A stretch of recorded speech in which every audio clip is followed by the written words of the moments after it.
रामकृष्ण हरी। मी आज तुम्हाला गळ्याला पाइपिंग न करता हात शिलाईची पट्टी कशी लावायची ते दाखवते।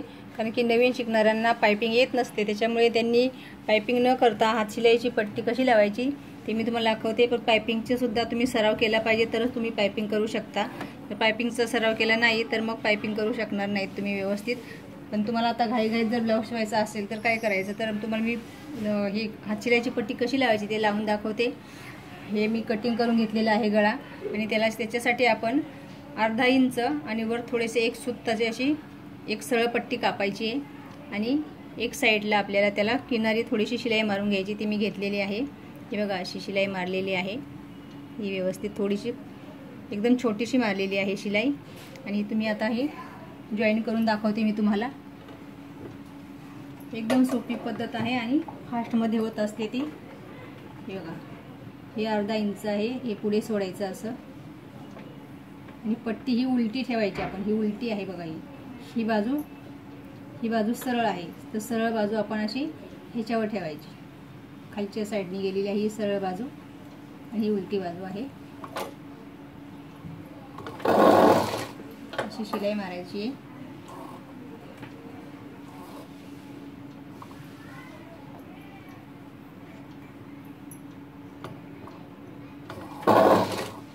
आणि बघा हा जो राऊंड आहे आपला, ह्या राऊंडला आपल्याला ह्या पट्टीला प्लेट पाडायची आहेत। राऊंड पुरतेच फक्त ही पहिली प्लेट ही बघा, अशी प्लेट पाडायची अशी, आणि एक मधी पाडायची अशी, आणि नंतर इकडे एक प्लेट। अशा 3 प्लेट पाडून आपल्याला ही पट्टी अशी जॉईन करायची।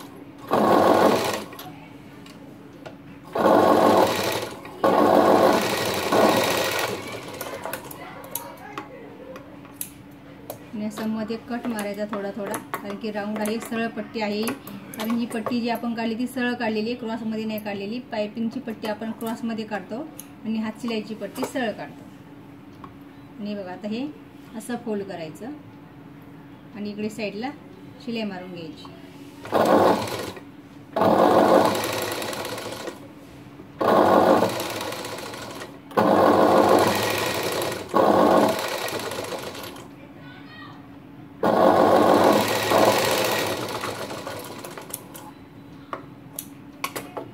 आणि आता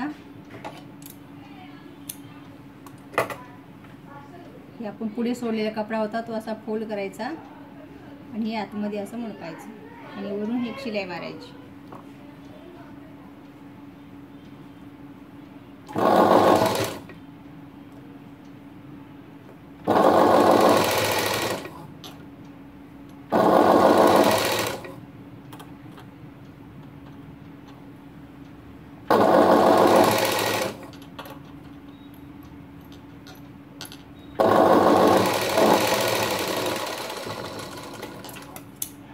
आपण या साईडने वरून शिलाई मारून झाली, आता आतल्या साईडने मारायची बघा।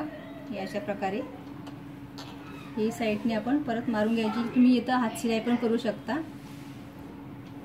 तुम्ही फक्त शिलाई मारून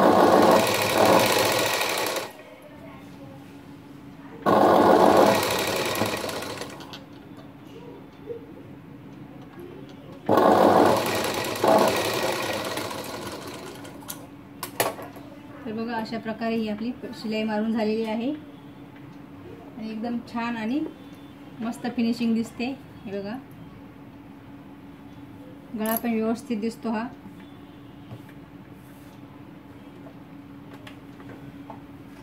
आणि शक्यतो जर आपल्याला पाठीमागच्या साईडला डिझाईन असेल तर डिझाईन असणाऱ्या ब्लाऊजला अशीच पट्टी लावायची, कारण की या साईडला जर आपण पाइपिंग केली आणि पाठीमागून जर आपण डिझाईन केलेली आहे, त्याच्यामुळे मग ही पाइपिंगची पट्टी आणि पाठीमागची डिझाईनची पट्टी जर आपण इथे शोल्डरला फोल्ड केली तर शोल्डरला ती पट्टी जाड होऊन ती शोल्डरला रुतत असते। त्याच्यामुळे तुम्ही असं काही करू नका, शक्यतो ही पट्टीच लावत जा। अशा प्रकारे हे मी तुम्हाला व्हिडिओ करून दाखवलेला आहे हात शिलाईचा पट्टीचा। तर तुम्ही हा व्हिडिओ आवडला असेल तर लाईक करा, शेअर करा, कमेंट करा आणि सबस्क्राईब करा। खूप छान सोपी पद्धत आहे बघा, फिनिशिंग पण छान आलेली आहे, तुम्ही नक्की ट्राय करा।